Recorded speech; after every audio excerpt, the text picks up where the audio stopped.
दोस्तों, हीरा गुफा, जिसे गार-ए-हीरा भी कहा जाता है, इस्लाम के इतिहास में एक बहुत महत्वपूर्ण और पवित्र स्थान है।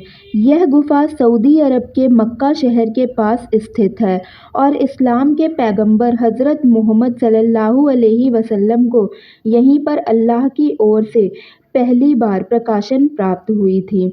इस गुफा से जुड़ी घटना इस्लामिक इतिहास में एक महत्वपूर्ण मोड़ साबित हुई, क्योंकि यहीं से पैगंबर मोहम्मद सल्लल्लाहु अलैहि वसल्लम को अल्लाह का पैगंबर घोषित किया गया। हीरा गुफा सऊदी अरब में मक्का के पास स्थित जबल-ए-नूर प्रकाश का पर्वत पर स्थित है। यह मक्का के मुख्य शहर से लगभग 3 से 4 किलोमीटर की दूरी पर है।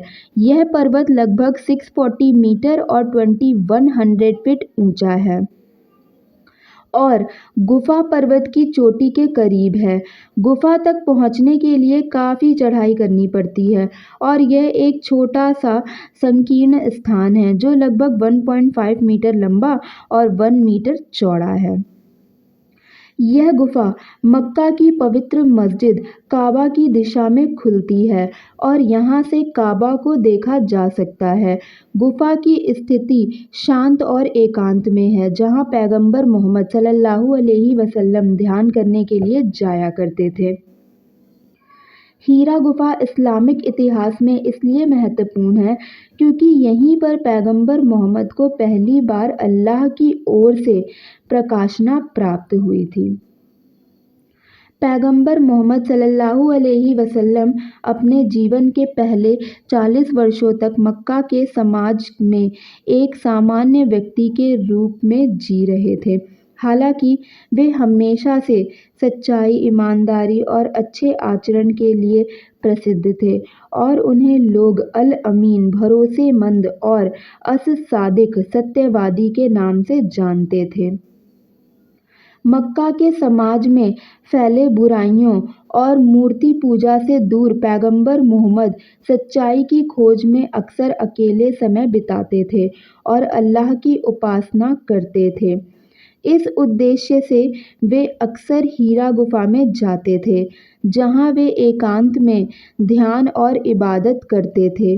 वे यहाँ घंटों, कभी-कभी कई दिनों तक रहते थे और आत्मचिंतन और ध्यान के माध्यम से सत्य और ईश्वर की खोज में लगे रहते थे।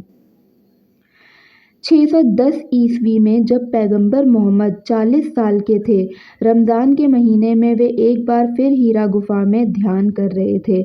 उस समय उनके पास फरिश्ता जिब्रील अलैहिस्सलाम आए और उन्होंने पैगंबर मोहम्मद से कहा, इक़रा, पढ़ो। पैगंबर मोहम्मद ने उत्तर दिया, मैं पढ़ा हुआ नहीं हूँ।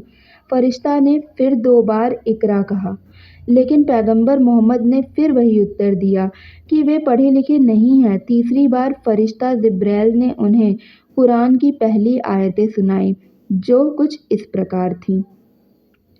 पढ़ो, अपने रब के नाम से, जिसने सब कुछ पैदा किया, जिसने इंसान को एक जमे हुए खून से बनाया। पढ़ो, तुम्हारा रब सबसे अधिक कृपालु है, जिसने कलम के द्वारा सिखाया। यह पहली प्रकाशना थी जो पैगंबर मोहम्मद को प्राप्त हुई और यह घटना इस्लाम के इतिहास का प्रारंभिक बिंदु मानी जाती है। इसी प्रकाशना के साथ पैगंबर मोहम्मद को अल्लाह का पैगंबर घोषित किया गया और उन्हें इंसानियत के लिए अल्लाह का संदेश फैलाने की जिम्मेदारी सौंपी गई। पहली प्रकाशना प्राप्त करने के बाद पैगंबर मोहम्मद बहुत भयभीत और परेशान हो गए थे। वे तुरंत गुफा से बाहर निकले और अपने घर की ओर भागे। घर पहुंचकर उन्होंने अपनी पत्नी हज़रत खदीजा से कहा, मुझे कंबल उड़ा दो, मुझे कंबल उड़ा दो। वे बहुत डर गए थे और कांप रहे थे। जब उन्होंने हज़रत खदीजा को पूरी घटना सुनाई तो खदीजा ने उन्हें सांत्वना दी और कहा कि अल्लाह उन्हें कभी निराश नहीं करेगा, क्योंकि वे सच्चे और नेक व्यक्ति हैं। इसके बाद खदीजा ने अपने चचेरे भाई वाराका इब्न नौफल से सलाह ली, जो एक ईसाई विद्वान थे। वाराका ने इस घटना की पुष्टि की और कहा कि यह वही फरिश्ता था जो पहले के पैगंबरों के पास भी आया था, और उन्होंने भविष्यवाणी की कि मोहम्मद अल्लाह के अंतिम पैगंबर होंगे। दोस्तों, अगर आपको मेरी वीडियो अच्छी लगी तो प्लीज़ लाइक, शेयर और सब्सक्राइब करें ताकि लोग इसके बारे में जान सकें। इस घटना के बाद पैगंबर